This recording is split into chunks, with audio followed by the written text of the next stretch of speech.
কি কান্নাকাটি কোথায়? আরাম এখন। কি ব্যাপার? আলছি এটা আরাম। এই যে শোনা বাচ্চা, একটু করো তো, সবাই শুনুক। এই যে শোনে, আবার কথা শুনে আবার। ইস ইস, আরাম লাগে রোদে? আরাম লাগে বাবা? উই বাবালি উই বাবালি, গালটা খামচে। সুপ্রভাত বন্ধুরা, সবাই কেমন আছো? আশা করি ভালো আছো, সুস্থ আছো। ঘুম থেকে উঠেই ছেলেকে পরিষ্কার পরিচ্ছন্ন করে নেওয়াটা হচ্ছে এখন আমাদের দুজনের একটা দায়িত্ব, কর্তব্য বলতে পারো। যেই পারে না কেন একটু ম্যাসাজ করে দিয়ে, মানে ওই হিমালয় অয়েলটা দিয়ে, তো তারপরে এই যে সুন্দর করে ওকে একটু রোদ খাওয়ানো, সকালের রোদটা খাওয়ানো খুবই প্রয়োজন। তারপরে ওইদিকে আমি চলে আসলাম চা খেতে। তোমরা জানো দুধ চা খাওয়ার ভীষণই নেশা, তো একটু খাচ্ছি আজকে দুধ চা, খুব ইচ্ছে করছিল তাই আর কি। তো এই দেখো, আমাদের তো ফ্ল্যাটের নিচে স্কুল আছে, তোমরা জানো স্কুলে কিছু হয়তো অনুষ্ঠান হয়েছে, তাই সুন্দর বেলুন লাগিয়েছে। তো ফাইনালি অনেক কয়েক মাস পর এই যে কুর্তিগুলো এখন আমার হচ্ছে। তো আজ অনেক দিন পর আমি একটু বাইরে বেরোলাম, আমার একটু ডক্টরের চেক আপ আছে। কোচবিহারের ডক্টর এখানে সপ্তাহে একদিন করে আসেন, তো কোনো সময় আসেন কোনো সময় আসেন না। তো আজ আসছেন, তো আমি একটু চেক আপে যাবো। তো বাচ্চাটাকে রেখেই বেরোলাম একদম, তো খাইয়ে দাইয়ে পরিষ্কার করে তো এবারে যাচ্ছি আর কি একটু দেখাতে। তোমরা অনেকেই বলবে হয়তো বাইকে কেন উঠেছো, তো খুবই আস্তেই চালানো হয়েছে। আসলে আমাদের গাড়িটার একটু সমস্যা হয়েছে, তাই গাড়িতে করে আর গেলাম না, আর টোটো ধরলাম না। এখান থেকে এখানে যাব, তো বাইকে করেই আস্তে আস্তে যাচ্ছি একদম খুবই সাবধানে। তো চলো যাওয়া যাক। আর এখন হালকা তো একটু শুকিয়েছে, তবুও ভেতর না কাঁচাই আছে। তো চলো আগে যাই।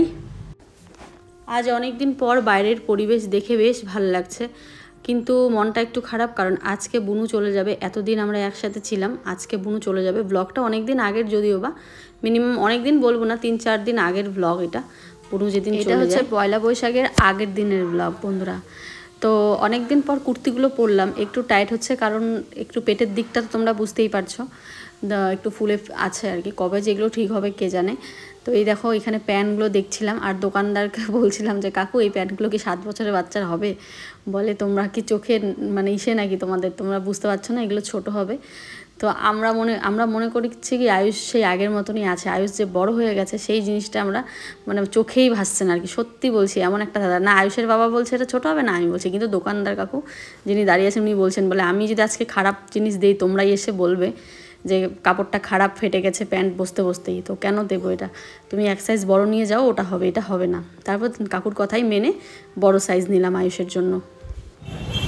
ওর জন্য বলছে কি মেয়ের জামা নিতে, ছোটো ছোটো মেয়ের জামাগুলো হয় না ওগুলো, এই যে এই জামাগুলো মেয়ের জামা, ভালো লাগছে। এবার একটুখানি চলে আসলাম বাজারের দিকে। ও বলে যাওয়ার আগে তাহলে বুনু যখন চলেই যাবে তো একটুখানি মাংস নিয়ে যাই, কারণ পরে আবার আস্তে আস্তে লেট হয়ে যাবে, মানে বাজার বন্ধ হয়ে যাবে সেই জন্য। তো এই যে বাজার থেকে এসে মানে বেশিক্ষণ লাগেনি, সব কিছু মিলিয়ে আমাদের খুব 8 ঘন্টার মতো সময় লেগেছে, সব কাজ তাড়াতাড়ি হয়ে গেছে। আর ডক্টর এখানেও সেরকম একটা ভিড় ছিল না। তো চলো এবারে কাটবো হচ্ছে পেঁপে। পেঁপেটা নিয়ে এসেছি 80 টাকা দিয়ে। এত পাকা পেঁপে, আমি পেঁপের দাম শুনে অবাক, যে পেঁপেও 80 টাকা 90 টাকা করে হয়। কিছু কিছু পেঁপেতে আবার 100 টাকা 120 টাকাতে দিচ্ছিল, মানে ওগুলো পাকেনি, কালকে পাকবে বলে। আমি ভেবে অবাক যে এত দাম নেয়, মানে এখন তোমরা বলবে পেঁপের এরকমই দাম নেয় বা কিছু, বা মানে যাই আমার বুনু যাই বললো কলকাতাতেও এরকম নেয় আর কি, 70 টাকা করে 60 টাকা করে নেয়। যাই হোক আমাদের এখানে 80 টাকা নিল এই পেঁপেটা, এটা অনেকটা বড় ছিল। কিন্তু আমি কেন অবাক হচ্ছি বলো তো, গ্রামে তো আমরা জীবনে কখনো পেঁপে কিনে খাইনি, কখনো কেনার প্রয়োজনই পড়েনি। আর গ্রামে যদি এরকম পেঁপে নিয়ে কেউ বসে 80-90 টাকা দিয়ে, কেউ কিনে খাবে না, কারণ সবারই বাড়িতে পেঁপে গাছ আছে। তো জীবনে যেই জিনিসটা কিনে নিই, আজ প্রথম কিনলাম পেঁপে, তাও আবার পাকা পেঁপে, তাও এত দাম শুনে মাথা ঘুরে গেছে। কিন্তু আমার খুব খেতে মন চাইছিল, যে প্রেগনেন্সিতে খেতে পাইনি, আর যেই ফলটা আমার সব থেকে প্রিয়, তো সেজন্য আমি ভাবলাম চলো খাওয়ার যখন ইচ্ছে করেছে 80 টাকা আর 90 টাকা নিয়েই নিই। তারপরে পেঁপেটা নিয়ে নিলাম। পেঁপেটা দেখেই বুঝতে পারছো কতটা লোভনীয় আর কতটা পাকা ছিল। আর পেঁপেটা যে এত মিষ্টি ছিল, মানে এই যে 80 টাকা কি 90 টাকা যাই হোক, যেইটার যে নিয়েছে টাকাটা পুরো উসুল হয়ে গেছে। আর এত বড় পেঁপে, বিশেষ করে সবাই তো খেয়েছে 2 পিস করে, কিন্তু পুরোটাই আমি খেয়ে ফেলেছি, আর রাখিনি ফ্রিজে, কারণ একদিনের জন্য রাখলে পেকে যাবে, পুরো নরম হয়ে যাবে। আজকাল তো সেরকম একটা রান্নাবান্না করছি না, তাই রান্নার টাইমিংটাও ভুলে গেছি। আমি আসার আগেই মা ভাত ডাল মানে যা যা করেছে, একটা মাছের ঝোল করেছিল, চচ্চড়ি করেছিল লাউ ডাঁটা দিয়ে, ওগুলো তো হয়েই গেছে। আমি আসার পর পর দেখো মাংস ধুয়ে কেটে বেটে আয়ুষের বাবা কেটে দিল, যদিও বা রসুন পেঁয়াজটা। দেখো মার মাংস অর্ধেক হয়েও গেল। আমি পেঁপে খেতে খেতে এসে দেখি বাবা মাংস হয়ে গেছে, মাকে তাই জিজ্ঞাসা করছিলাম। এইদিকে এই যে বুনু চলে যাবে, বুনুর মনটা খারাপ। তো সকাল থেকে মা বলছে তাড়াতাড়ি কর তাড়াতাড়ি কর, আজকে বুনুকে কোনো কাজ বাজ করতে দিও না, চুপচাপ বসে থাক, কী করে করুক। তাও ও ঘরের পুজোটা দিয়েছে আর কি, কী করবে, রেডি হয়েই বসে আছে। তো এবারে চলো আলুটা আমি দিয়ে দিই। খারাপ লাগছে কিন্তু কিচ্ছু করার নেই, ওর ওখানে প্রচুর কাজ জমে আছে। ও যে 1 মাস থাকবে সেটাই আমরা ভাবতে পারিনি যে ও 1 মাস থাকবে, কারণ ওর অনেক কাজ থাকে। এসে একবারও 1 মাস থাকেই না, 1 সপ্তাহ কি কোনো দিন 3-4 দিন থেকেই ও চলে যায়। তো 1 মাস কখনো থাকে না, যে 2 বছরে গেছে 1 মাস কখনো বাড়িতে এসে থাকেনি। তো এইবার কিন্তু 1 মাস হয়নি, যদিও বা এই ধরো 26 দিন 25-26 দিনের মতন থেকেছে, ওই 1 মাসের কাছাকাছি। তো চলো এখানে মাংস কষানো হয়ে গেছে, আমি আলুটা দিয়ে দিয়েছি। মাংসটা না যা হয়েছিল কি বলবো তোমাদেরকে, সাথে একটু মাছের ঝোল আছে, তোমাদেরকে পরে দেখাচ্ছি মানে চলো দেখেই নিই ঢাকনাটা তুলে, নাকি পরে দেখাবো কি জানি। কি করেছি ব্লগটাতে আমি নিজেও জানি না। তো দেখেই ফেলেছি। দেখো মাছের ঝোলটা এত সুন্দর হয়েছে, রুই দিয়ে ঝিঙে দিয়ে একদম রুই দিয়ে ঝিঙে দিয়ে বলছি, কি অবস্থা, রুই মাছ ঝিঙে দিয়ে পাতলা করে ঝোল করেছে জিরে বাটা দিয়ে। আর এই দেখো চচ্চড়ি সর্ষে বাটা দিয়ে লাউয়ের ডগার। তোমরা অনেকে বলেছো আমাকে সর্ষে বাটা একদমই খেতে না, তো সেই জন্য মাকে বলেছি মা চচ্চড়িটা, মানে আমি এখন থেকে আর সর্ষে বাটা জিনিস খাবো না, অনেকেই বলে পেট ব্যথা করে বা কিছু। তো চলো এবার সবাইকে খেতে দেবে মা। এবার আমি জায়গাটা একটু ঝাড় দিয়ে নিচ্ছি, কারণ পুরো নোংরা হয়ে গেছে। আর এই ঘরটা যে এত তেলে হয়, তোমরা ঘরটা দেখেই বুঝতে পারছো। কি দিয়ে মুছবো আমাকে বলো তো? তোমরা সাজেস্ট করেছিলে লাইজল দিয়ে মুছতে, কিন্তু কিচ্ছু হয় না, লাইজল দিয়ে মুছলেও ঘর তেলে থাকে। আমার মা তাই বলছে যে এত পরিষ্কার করে ঘর মুছি তারপরেও কেন এত তেল চিটকে হয়ে থাকে। তো আমাদের তো টাইলসের ঘরে থাকার সেরকম অভ্যেস নেই। আমি শুধু রিসেন্ট ঘরটা করেছি বলে টাইলসের করেছি, কিন্তু আমি ছোটোবেলার থেকে আমরা পাকা ঘরেই থেকেছি, তো সেই জন্য আর কি। তো পাকা ঘরে কি সার্ফ দিয়ে মুছলেই পাকা ঘর পরিষ্কার হয়ে যায়, কিন্তু টাইলসের ঘর যে কী দিয়ে মুছলে পরিষ্কার হয় সেটাই জানি না। সার্ফ দিয়ে তো মুছলে আরও পিছলা হয়, মানে তেল চিটকে হয় না, পিচ্ছিল হয় আর কি। আর লাইজল দিয়ে মুছলেও খুব আঠা আঠা করে, কি জানি কী ব্যাপার, কী দিয়ে মুছবো। শুধু জল দিয়ে মুছলে তাও একটু ভালো থাকে আর কি। সকাল থেকে উঠে গল্প শেয়ার করতেই তোমাদের সাথে ভুলে গেছি। কি গল্প মানে আজকের কি দিয়ে দিনটা শুরু হচ্ছে বা সারাদিন কীভাবে কাটবে, তো সেই কথা বলতেই ভুলে গেছি তোমাদেরকে। আজকে বুনু চলে যাচ্ছে, রবিবার আজকে। যদি আরও দেরি করে যেত, যদি ডেলিভারিটা আমার সেই 9 তারিখে হতো, এখনও কিন্তু যাইতি না। ডেলিভারি যদি 9 তারিখে হতো, 20 তারিখে যাওয়ার কথা ছিল। আজকে কত তারিখ? আজকে 13 তারিখ। 20 তারিখে যাওয়ার, গত 20 তারিখেও এসেছিল, 19 তারিখে। প্রায় 1 মাসই হয়ে গেল না দেখতে দেখতে। আজকে 13 তারিখ, তো 19 তারিখে এসেছিল গত। তো দেখো দিন কারো জন্য বসে থাকে না, দিন যে কিভাবে চলে যায়। এই যে মা এসছে সেদিনই না, তো আমার এখনো মনে পড়ে আমি সকালবেলা উঠে লতি ঠতি রান্না করলাম, 10টার মধ্যে কাজ শেষ, তুই লোপা দিয়ে আসলি, খাইলি, এখানে ডাল বানালাম, টক ডাল বানালাম, তোমাদেরও নিশ্চয়ই মনে আছে। দেখো দেখতে দেখতে কিভাবে যে একটা মাস কেটে যায়। তো সকাল থেকে কি হলো আমি জাস্ট ক্যামেরাতে ক্যাপচার করেছি, সেরকম কিচ্ছু বলা হয়নি। পেঁপে টেপে খেলাম সবাই, এত মিষ্টি ছিল পেঁপেটা কি বলবো। তারপরে বাজারে গেলাম, দেখতেই পারলে বাজার থেকে চিকেন নিয়ে এসেছি, মার রান্নাও হয়ে গেছে। মা তো কী রান্না করলো তোমাদের দেখিয়ে দিলাম। এখন হচ্ছে ভাত বাড়ছে, ভাত খাবো, ডোনা খাবে, আমি খাবো, আয়ুষের বাবা খাবে।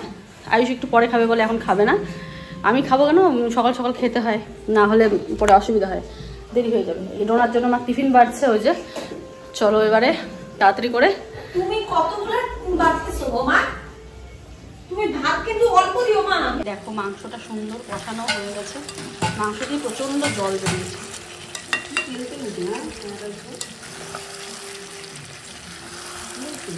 না লাগিয়ে নিতে হবে, একটু জল দাও, এত কষা তো আর গ্রেভি না হলে খাবে কি, একটু জল দাও, শুকাই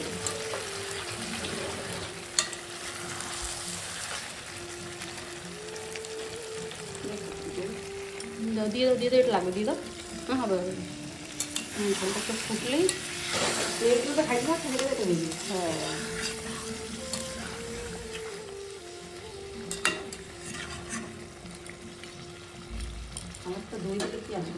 দই দিছো? দই দিলে কালারটা খুব ভালো আসে। এই যে সবার জন্য ভাত বেড়ে নিয়েছে, ডোনার টিফিন। এটা ঢাকনা হয়েছে ডোনার টিফিন। এইটুকু ভাত কেন? তাহলে ডোনার টিফিন বাড়া হয়ে গেল। এখানে তরকারি দিবা সাইড দিয়ে, তাহলে ওর সুবিধা হবে। ঝোল টোল তো নিবে না? চচ্চড়ি নিবে? খালি মাংস দিয়ে। পেঁয়াজ খাবি? পেঁয়াজ লবণ দিবে? ও কাগজে দিয়ে দেখ, যদি তোর লাগে, তোর তো আবার লবণ লাগে। তাহলে চলো, এখানে 3 জন ভাত বাড়লো, পরে মা আর আয়ুষ খাবে। জয় তো সকাল সকাল খেয়ে দেয়, স্কুলে না, ওর খেলা আছে কালকে, আজকে প্র্যাকটিসে গেছে। শোনো, এই হচ্ছে সকাল পর্যন্ত আপডেট, মানে আমাদের রান্না বান্না শেষ।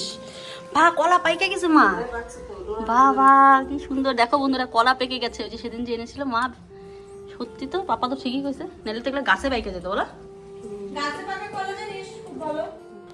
তো আয়ুষকে বললাম একবারে বস। আয়ুষ বলছে সকালে আমি খাবার খেয়েছি, এখন আর খাবো না, একটু পরে খাবো। সকাল সকাল খাবার খেতেও চায় না। এই বড় জোর এখন কটা বাজে, 12টা 12:30। তো আমাদের তো এমনিতেও অভ্যেস ছিল না, তোমরা জানোই।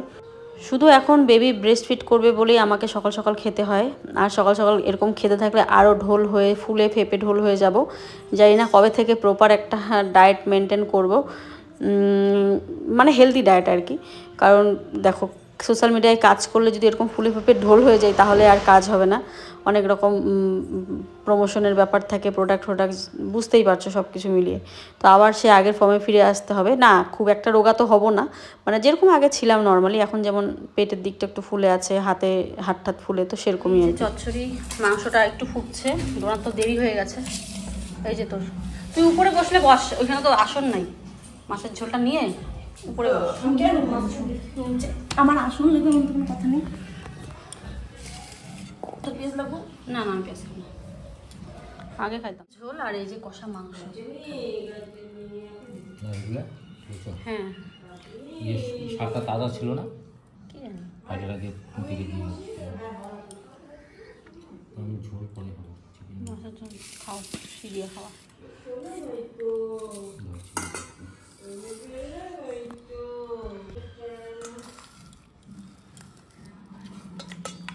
আমার চিকেন ভালো লাগে রুটি দিয়ে।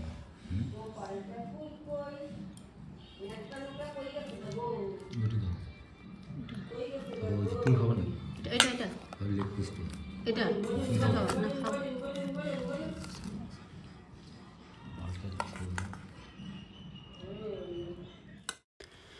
তো চলো, এই তো খেয়ে দিয়ে ডোনা একটু পরেই বেরিয়ে পড়বে। তো ওর সাথে আমিও খেয়ে নিলাম। ওই যে বললাম আমরা 3 জনই খেয়ে নিচ্ছি। মা একটু ছেলেকে ধরেছে, ছোটোটাকে। তো এই যে পাতলা করে ঝিঙে দিয়ে মাছের ঝোল, এটা যা হয়েছিল খেতে, ধনেপাতা দিয়েছিল। আর এখন ধনেপাতা সব সিজনেই পাওয়া যায়, মানে এমন নয় যে ঠান্ডার জন্য ওয়েট করে থাকতে হবে। এখন দেখো গরম পড়ে গেছে, তাও ধনেপাতা পাওয়া যাচ্ছে বাজারে। তাহলে দিনকাল কি হয়েছে ভাবো। তাহলে মানুষের অসুখ বিসুখ কেন হবে না? মানে সিজনে সবজি আমরা খেতে তো পাচ্ছি, সিজন ছাড়াও আমরা সবজি খেতে পাচ্ছি। সেই জন্য কিন্তু আমাদের শরীরে এত রোগ ব্যাধি, কত রকম কত কিছু। তো চলো এখন সবাই মিলে খেয়ে নিই। খেয়ে দে